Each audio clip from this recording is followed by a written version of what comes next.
again, I just want to thank Dr. Harlan, Health Meets Food, for just the opportunity to share Spectrum Health's story. And Kelly, you can go back to the first slide as well. My name's Kevin Voss. I lead hospitality support services and clinical nutrition for Spectrum Health. As Dr. Harlan said, Spectrum is an integrated health system in the west part of Michigan. So interestingly, we do have care and coverage, which leads to very interesting conversations around this topic of food as medicine. In my role at Spectrum Health, I have system-wide responsibility for what food is purchased, as well as what food is served to our patients and our visitors and our employees. So it's exciting to share a little bit about what we've been doing and this journey of culture transformation. I do want to recognize I work with a very talented team in nutrition services. It has almost 100 registered dietitian nutritionists, certified dietary managers, culinary professionals, certified registered dietetic techs, human milk technicians, and nutrition techs, and really want to thank them for all that they've done over the last 5 years in taking this culture journey with us. And also really want to recognize Dr. Lustig and Mr. Alderson's talks about the public health crisis that we have, and kind of more of a national or global stance. And as Dr. Harlan said, hopefully this will be a story of a health system's responsibility and more of a local story that can provide some actionable items that you can take back to your health institution or share with your health institution. And I would really summarize that this is a story about interdisciplinary team coming together, and that includes nutrition services, lifestyle medicine leaders, human resources, graduate medical education, and many more, really with this specific idea to discover ways to create environments that encourage and support healthy food choices. So that's really what I want to talk about, is how has Spectrum Health created environments that encourage and support healthy food choices amongst its system. So if you can advance the next slide.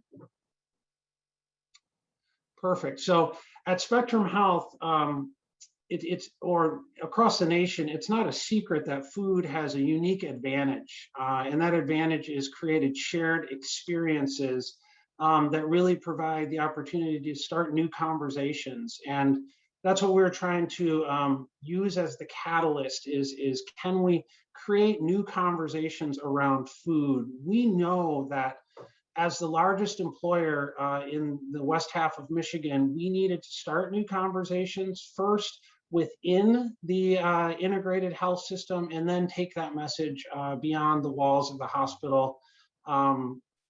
And we've put some of these principles on this slide in action, such as our supply chains need to purchase food grown by local farmers, as well as investing in diverse suppliers to support our local economy. We also know that we need to reduce carbon emissions and build a more resilient food system. And we desire to create a more whole food, plant-forward approach to our meals, and overall eat lower on our food chain. And by doing these things, we would visibly be promoting the interconnectedness in human and planetary health, and just also it happens that diet would be the best for both humans and our environment, something that many of us, all of us on this call, believe strongly in. So next slide. So let's, next slide, please, Kelly. Thank you. So what is the power of food at Spectrum Health, or how many new conversations could we potentially start at a health system the size? And I would say that Spectrum Health is representing many health systems across the country in serving approximately 5, 6, 7, 8 million meals a year. Last year, we served 5.1 approximate meals. It was down about 20% from 6.6.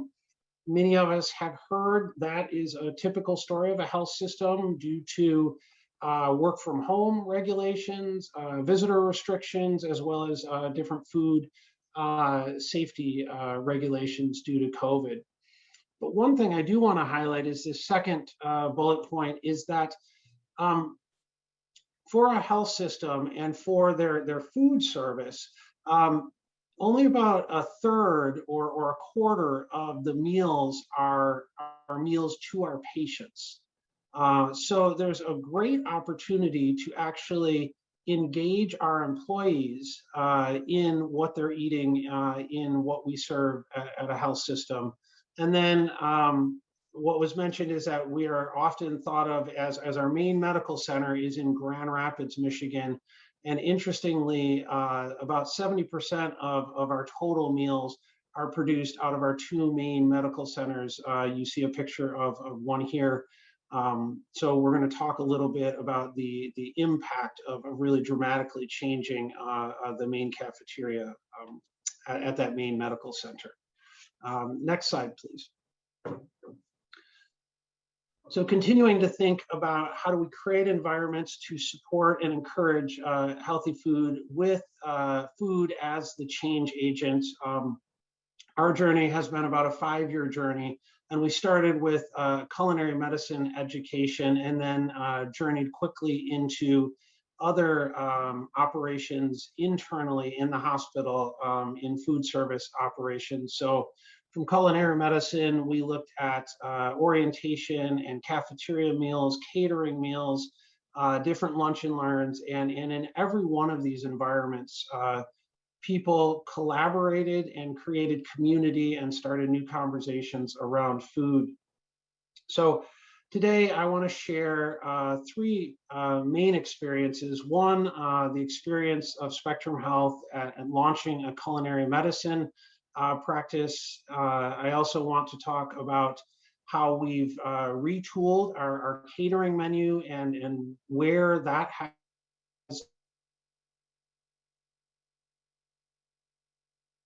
started new conversations around food, and share the renovation that we did to our main medical center cafeteria, and share not only what we did, but share some of the data that shows that by placing food and promoting food differently, you can have some local impact on that. So next slide.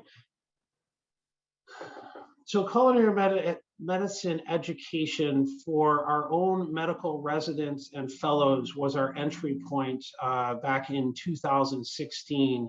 And this was a partnership with our local Sekia Institute of Culinary Education at Grand Rapids Community College, the downtown market, which is our local market, and Health Meets Food. And our partnership with Health Meets Food allows us really to longitudinally track improvement in nutritional knowledge and comfort in implementing food as medicine plans with patients.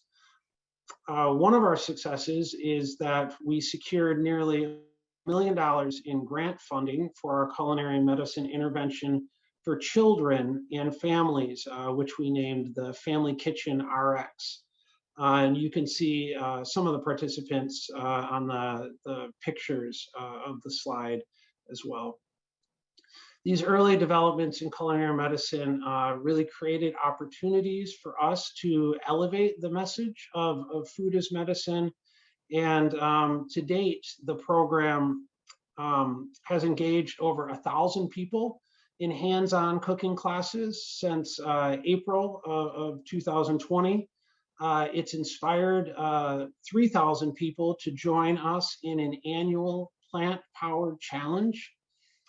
We've hosted over 120 virtual culinary medicine classes. So as COVID moved things virtual, which we are now all too familiar with, we also transitioned in our culinary medicine practice. We've trained over 100 residents and fellows and trained clinicians at over 20 different practice sites across our system, as well as local health systems in the Michigan and Midwest. And we've launched research studies involving patients with heart failure. So this was the start in 2016 with the culinary medicine practice, and really has seen some nice success with some of the data points that I just referenced. Next slide, please.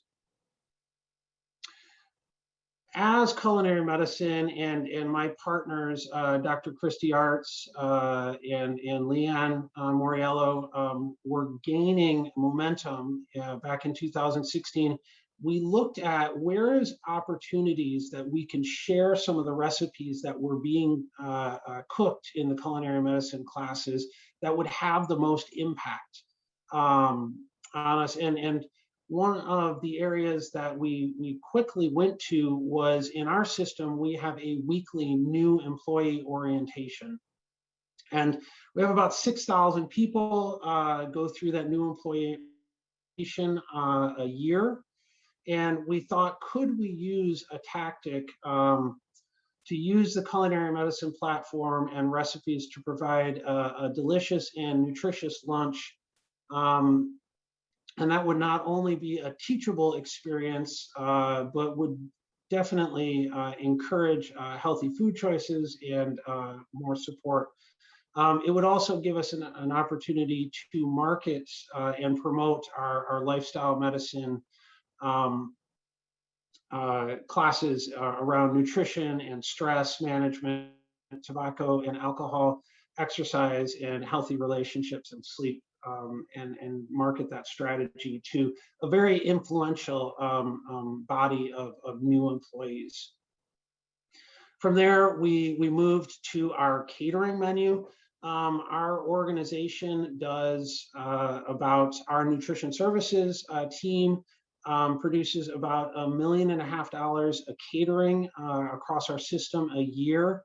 Interestingly, we also have leadership expenses of going outside of our department for about $2 million of spend a year, looking at food policy to say, if we move further in our responsibility to more whole food and taking things like reducing the added sugars or eliminating the added sugar sodas in our cafeterias, how do we look at policies around that external catering to make sure that we're not creating an internal policy that then doesn't have the right impact that we want.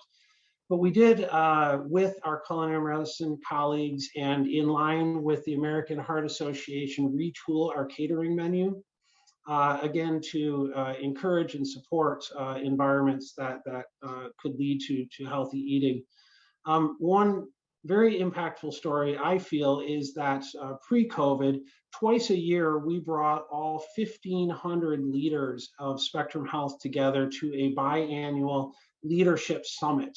And we were able to influence the catering at that 4-hour event with culinary medicine, whole food, plant forward menu. And this auditorium has some contractual arrangements with local caterers. So it was not my department that was producing the food. So we had to educate the culinarians on what we were doing in culinary medicine and the recipes that we were creating. And interesting enough, we got such a good reaction by those culinary professionals that some of those recipes have ended up on their restaurant menus. So this effort of using food as a catalyst and change agent and educating through culinary medicine really has expanded beyond our walls now. just through taking a step forward in small steps forward at a local health institution. Next slide, please. And then the third story that I want to share with you is a story of our main medical center cafeteria. So I mentioned that main medical center produces about 70% of all of our meals. And again, that same ratio of 25 to 75% are patient meals, 75% are retail meals, and predominantly most of those retail meals are eaten, are consumed by our employees. So we knew we had a great opportunity to think differently about a hospital cafeteria, and there's a lot of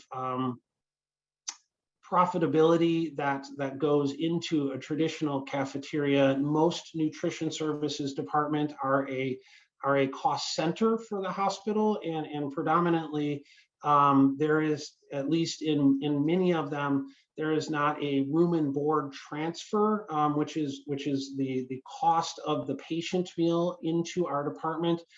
So often the economics of a nutrition services department are driven by how can we use retail meals to drive down the expense of the department for the healthcare institution. And this was really an opportunity to educate our senior leaders around the impact that food can have, and maybe to think differently around that traditional model of using our retail meals to drive down profitability, and potentially, since we have the coverage arm of our integrated health system, to see some long-term gains with that. So the culinary medicine team, lifestyle medicine team, and my nutrition services team came together and created this vision statement for the Michigan Street Market and Grill to create whole foods sourced locally and prepared fresh in our kitchens to nourish not only our body and mind, but also to nourish our community. So the slogan is of this new eatery was impactful, and it was something that we stood behind. So we had some goals of Michigan Street Market and Grill, really to create a space that employees and physicians viewed as a benefit. We also wanted patients and visitors' experience to be unexpectedly positive. And we wanted to promote a thriving community were the three goals. And since opening Street Market and Grill, we have seen revenue and sales trend upward, and we serve over 5,000 people a day and have some really significant stories around the types of food that we are selling, and how what in the industry our menu mix, how that's changed. So next slide, please. So when you enter the 7,000 square foot Michigan Street Market and Grill, this is what you enter into, a produce very similar to some of your retail grocers. And that was intentional. The placement of healthy and delicious, vibrant foods towards the front of the eatery, we felt like there was enough evidence around the placement of food that we would see a change in habits. And prior to the renovation and the opening of Michigan Street Market and Grill, we were selling whole fruit in our old cafeteria, and we were selling about 700 pieces of whole fruit a week. And I just looked last week before I gave this talk, because I wanted to make sure my data was still correct. Last week we sold 4,300 pieces of whole fruit, so almost a five-time increase in whole fruits. So just by positioning, and there has been an increase in what people are buying. We also source much of this whole fruit from local farms and suppliers. So we've the supply chain for Michigan Street Market and Grill is about 22% locally sourced, and we use about a 250-mile radius to define that. It's almost $500,000 that we're using, putting back into our local economy. And we've really increased our partnership with suppliers that mirror our community. I'll tell one story in a few slides about that. Also, with positioning the fresh and beautiful fruit in the front, we did continue to put a grill in this cafeteria, although there are active conversations around what should be served at that grill. But we have seen a reduction in 20% when you look at the fried foods that are served in Michigan Street Market and Grill. And I really appreciate Dr. Luswig's position and his talk. I do think we as health systems have a responsibility to model. So one other thing that we measured and studied is that prior to this renovation, we looked at all of the beverages that we sold in our main cafeteria, and we knew that 1 in 10 of those beverages were a non-sugar added beverage, or 9 in 10 were a sugary added beverage being sold in our old cafeteria. And while we haven't gone far enough yet, we now know that 4 in 10 are non-sugary beverage. And just yesterday, Dr. Christy Arts, our medical director of our lifestyle medicine program, and myself had a discussion around when we need to do our next move and our bold move of reducing and eliminating our sodas from all of our health systems. And an interesting story, as we started in this main medical center with this transition, we had one regional hospital that was very adamant that their employee engagement scores were higher at that hospital because they had free soda in their cafeteria. It was an outlier and often a point of great debate for me as I was trying to make this culture change along with some of my partners. And as we made these changes and shared with our board of directors that toured through this location, the changes that we were seeing, that hospital president contacted me and said, let's stop the free soda at our hospital. And we put together a really impactful educational change management series, and happy to say that we no longer have any free soda and are actively working to eliminate all soda in our health system. Next slide, please. This, as you pass that produce section at the entry of Michigan Street Market and Grill, you come to a two-sided salad bar. And on one side is more traditional salad bar that really is your traditional make your own salad. On the other side of the salad bar is more of what we've seen in delicatessens around the nation, these composed salads. This is a beautiful farro roasted beet and spinach salad. I think this has a blood orange vinaigrette on it. And it's just been incredible, the impact of this composed salad bar. And I will say that our salad bar, both sides being the pinnacle point that you get to in our main cafeteria, is now the #1 seller in our menu mix as we look at data of what we're selling. Interestingly, prior to opening this space, our #1 seller was our chicken finger. I'm happy to say that it is now #12 in our menu mix, and we sell nearly 3,000 pounds of nutrient-dense vegetable salads every week in this side of the salad bar. It is really a highlight of any tour that I give, and really a highlight of most of our employees as they eat lunch. Next slide, please. Again, this is our sandwich station.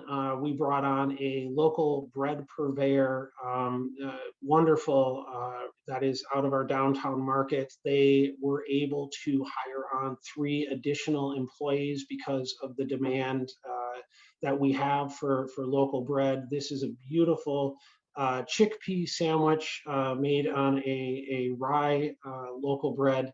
And just a wonderful example of some of the foods that we're able to produce and promote.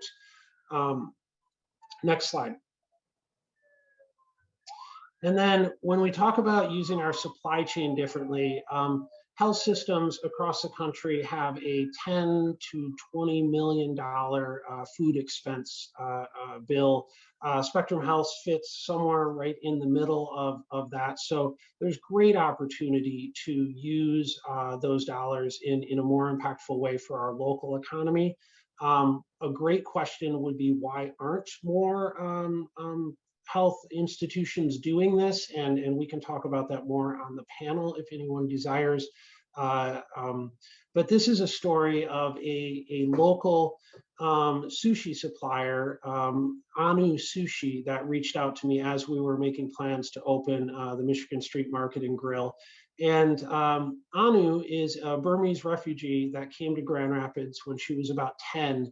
And she had grown up in a school district that had a very entrepreneur curriculum as part of their high school education. And after she finished her high school degree, she worked and met her husband in many of our retail grocery stores, rolling sushi at something that is fairly popular over the last 10 years in many grocery stores. And Anu thought she could make a bigger impact with the skill that she had. She loved rolling sushi. It was a food that that was from her heritage, and she came up with an idea with her husband that she could start a wholesale sushi company that targeted the institutional buyers, so colleges and universities, as well as the healthcare institutions. And Anu, one of the pieces of her story that I left out is that she was an orphan in Burma, and she felt that she could create a business and a business model that could not only make a profit, but also could dedicate a meal for every tray of sushi that they sold. Anu had one major account as she reached out to Spectrum Health. It was in the college and university segment, and was looking for a health system partner. We spent many hours with her, trialed many recipes, looked at her supply chain and her food sources, and had to compare that to some of the regulations that we had, and were able to negotiate a really exciting business deal. And as we opened up Michigan Street Market and Grill, we wondered what our first order should be. And one of the interesting things about Anu is that she cared so much for the quality of her sushi that she owned the risk of this, meaning she inventoried the product every day, and if it didn't sold, she would take it back, and that was her expense. And she continues to do that now, 2 years into the relationship that we have. We ordered 250 trays of sushi for that first day, and they were sold out within the first hour of opening. Just a huge success. Since our relationship has started, she has been the fastest graduate of the downtown food incubator kitchen. She has established her own brick and mortar. She has hired on 8 more from Burma to work. And the really interesting piece that gives me great pride is that they have expanded to Novi, Michigan, and Napier, Illinois. Anu Sushi has in a franchise model. It turns out that there are other the news of Anu's success across the nation in other Burmese communities got them thinking about, could they do the same? And they created a franchise model. and have launched in Novi about 4 months ago, and Napier, I think they're launching either last month or this month. As I'm developing relationships with my partners in food service and nutrition services, every time they launch a new location, I reach out to the local health systems in Detroit or Novi and welcome our relationship to start. And it's just one more way that we can see the impact of food on kind of like a whole planetary health way. So really excited to share this story with you all. And in closing, next slide. What's next at Spectrum Health? I would say this: we are going to continue to partner with our culinary medicine colleagues, and I believe Dr. Arts, our medical director, and Dr. Leanne Moriello have presented before.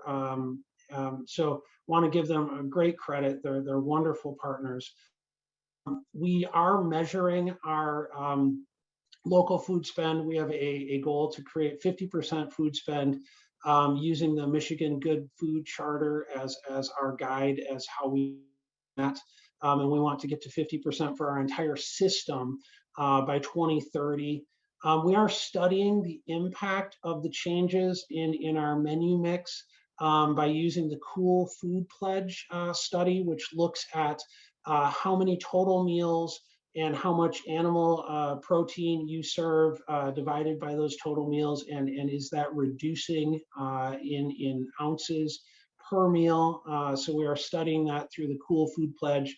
And we are really looking at our policies around healthier workplace. We're having very active conversations around our patient menu and revamping it to a whole food, plant predominant menu for our patients, and really looking at, if we do that, what other things do we need to tackle? Our vending contract, as I said, our expense reimbursement for catering outside of internal catering.